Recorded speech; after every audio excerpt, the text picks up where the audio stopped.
चलिए और इस वक्त एक बड़ी खबर का रुख कर लेते हैं। बड़ी खबर केदारनाथ से आ रही है, जहां रामबाड़ा से गरुड़ चट्टी तक के लिए रोपवे का रास्ता साफ हो गया है। रामबाड़ा से गरुड़ चट्टी रोपवे प्रोजेक्ट को हरी झंडी मिल गई है। राष्ट्रीय वन्यजीव बोर्ड की ओर से रोपवे प्रोजेक्ट को मंजूरी मिली है। करीब 20 किलोमीटर पैदल ट्रैक पर बनेगा ये रोपवे। जी, प्रधानमंत्री नरेंद्र मोदी ने भी केदारनाथ दौरे के लिए रोपवे बनाने का ऐलान किया था। और ये अच्छी खबर केदारनाथ धाम में आने वाले श्रद्धालुओं के लिए, वाकई बहुत अच्छी खबर। 20 किलोमीटर का ये रोपवे होगा करीब, और रामबाड़ा में, केदारनाथ में रामबाड़ा से गरुड़ चट्टी के लिए रोपवे का रास्ता साफ हो गया है। प्रोजेक्ट को हरी झंडी दे दी गई है राष्ट्रीय वन्यजीव बोर्ड की ओर से। विनोद कुमार हमारे संवाददाता इस वक्त हमारे साथ जुड़े हुए हैं और उनके पास चलेंगे, उनसे और ज्यादा जानकारी प्राप्त करेंगे।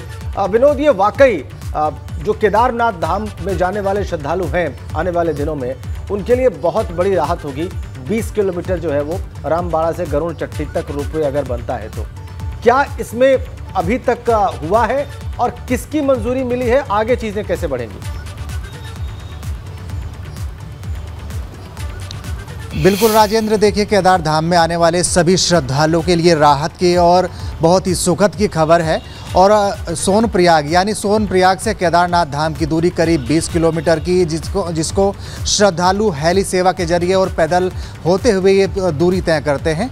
8 घंटे करीब इस दूरी में लगते हैं, जिसके चलते अब रोपवे प्रोजेक्ट की मंजूरी राष्ट्रीय वन्यजीव बोर्ड की ओर से दे दी गई है, यानी हरी झंडी मिल गई है। और जो 8 घंटे की जो दूरी है वो करीब 30 मिनट की दूरी में सिमट जाएगी। तो बहुत बड़ी राहत और सुखद की खबर ये श्रद्धालु के लिए है।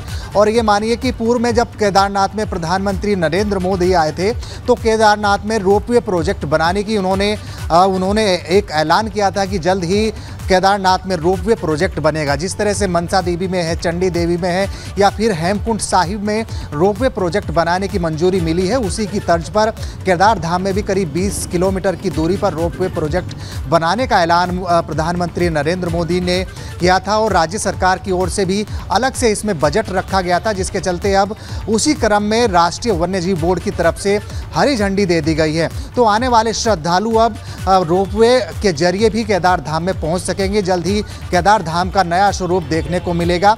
और आपको यह भी बताएं कि अब तक श्रद्धालु कड़ी चढ़ाई यानी करीब समुद्र तल से करीब 11,000 फीट की ऊंचाई पर केदार धाम बसा हुआ है। और खड़ी चढ़ाई के चलते तमाम लोगों को दिक्कतें होती थी। जो श्रद्धालु देश ही नहीं बल्कि विश्व से श्रद्धालु केदार धाम में आकर दर्शन करते हैं, लेकिन अब रोपवे प्रोजेक्ट बनने की वजह से काफ़ी एक नया स्वरूप देखने को मिलेगा और यात्रियों को बड़ी राहत होगी।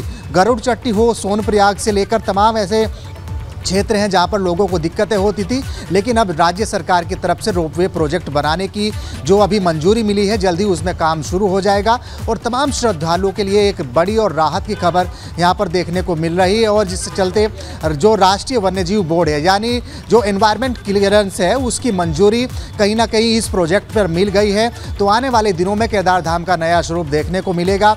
और हाल ही में जिस तरह से प्रधानमंत्री नरेंद्र मोदी का ये ड्रीम प्रोजेक्ट माना जाता है, केदार धाम की चाहे पूरा निर्माण कार्य हों, उनकी समय समय पर प्रधानमंत्री मॉनिटरिंग करते रहे हैं। और आगामी 21 और या 22 नवंबर को भी अक्टूबर को भी प्रधानमंत्री नरेंद्र मोदी का कार्यक्रम केदार घाटी में आने का बन रहा है। तो उससे ठीक पहले प्रधानमंत्री नरेंद्र मोदी की अगर बात करें तो एक बड़ा लगाव केदार घाटी से है, केदारनाथ से है। और उसी क्रम में एक बड़ी राहत श्रद्धालुओं के लिए है कि केदार धाम में रोपवे प्रोजेक्ट बनाने की मंजूरी कहीं ना कहीं बहुत ही आसान होती जा रही है।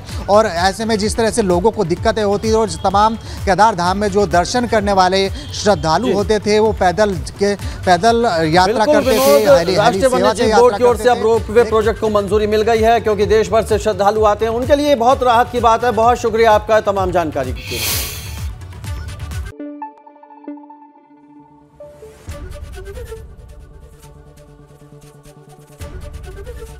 एबीपी गंगा, खबर आपकी, जुबान आपकी।